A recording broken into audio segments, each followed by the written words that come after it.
तुम्ही पाहत आहात MCN न्यूज मराठी। देशभरात गाजत असलेल्या नीट पेपरफुटी प्रकरणाच्या निषेधार्थ वर्धा जिल्हा युवक काँग्रेसच्या वतीने गुरुवार दिनांक 11 जून रोजी सायंकाळी शहरात भव्य मशाल मोर्चाचे आयोजन करण्यात आले होते। या मोर्चात युवक काँग्रेसचे पदाधिकारी, काँग्रेस पक्षाचे कार्यकर्ते, विद्यार्थी आणि नागरिक मोठ्या संख्येने सहभागी झाले होते। आंदोलकांनी केंद्र सरकार आणि केंद्रीय शिक्षण मंत्री धर्मेंद्र प्रधान यांच्या विरोधात जोरदार घोषणाबाजी करत त्यांच्या तात्काळ राजीनाम्याची मागणी केली। महाराष्ट्र प्रदेश युवक काँग्रेसचे उपाध्यक्ष तथा नागपूर विभागीय प्रभारी कपिल ढोके यांनी या मोर्चाचे नेतृत्व केले। ठाकरे मार्केट परिसरातून सुरू झालेला हा मशाल मोर्चा छत्रपती शिवाजी महाराज चौकापर्यंत काढण्यात आला। हातात मशाली आणि निषेधाचे फलक घेऊन निघालेल्या आंदोलकांनी विद्यार्थ्यांना न्याय द्या, नीट घोटाळ्याची चौकशी करा, धर्मेंद्र प्रधान राजीनामा द्या अशा घोषणांनी संपूर्ण परिसर दणाणून सोडला। मोर्चामुळे शहरातील राजकीय वातावरण चांगलेच तापलेले पाहायला मिळाले। मोर्चा दरम्यान वक्त्यांनी नीट पेपरफुटी प्रकरणाला देशातील शिक्षण व्यवस्थेवरील मोठा डाग असल्याचे म्हटले। लाखो विद्यार्थी वर्षानुवर्ष कठोर परिश्रम करून नीट परीक्षेची तयारी करतात, मात्र पेपरफुटीमुळे त्यांच्या मेहनतीवर पाणी फिरले गेले आहे। विद्यार्थ्यांच्या भवितव्याशी खेळ करणाऱ्या या प्रकरणाची सखोल आणि निष्पक्ष चौकशी व्हावी, तसेच दोषींवर कठोर कारवाई करण्यात यावी अशी मागणी यावेळी करण्यात आली।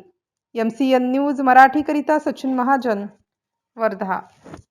परीक्षेमध्ये ज्या पद्धतीनं केंद्र सरकारच्या चुकीच्या धोरणांमुळे सातत्याने भ्रष्टाचार होतो आहे, आपण जर पाहिलं असेल तर नरेंद्र मोदींनी काल आपले 12 वर्ष पूर्ण केलीत आणि या 12 वर्षाच्या काळात पहिल्यांदा यांच्या काळात दोनदा नीटचा पेपर फुटलेला आहे। नीटचा पेपर हा आपल्या सर्वसामान्य माणसाच्या आयुष्यातला प्रत्येकाशी जिव्हाळ्याचा असलेला विषय आहे। विद्यार्थी अहोरात्र मेहनत करतात, पालक सुद्धा विद्यार्थ्यांचं स्वप्न साकार होण्यासाठी प्रयत्न करतात। अशा विद्यार्थ्यांचं नुकसान करण्याचं काम नरेंद्र मोदींच्या सरकारनं केलेलं आहे। यांच्या काळामध्ये NTA डीजीला अटक होत नाही, त्याच्यावरती कारवाई होत नाही, पेपर फोडणाऱ्यांना पाठीशी घातले जाते आणि जे लोक कष्ट करतात, सर्वसामान्य लोक प्रयत्न करतात, त्यांना मात्र याचा नाहक त्रास सहन करावा लागतो।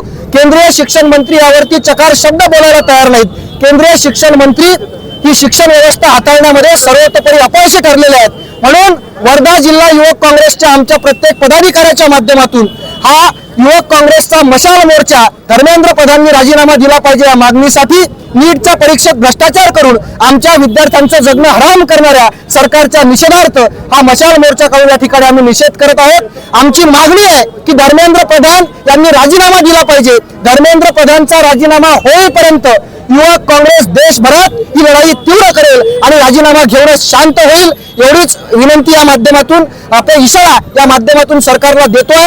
युवक काँग्रेस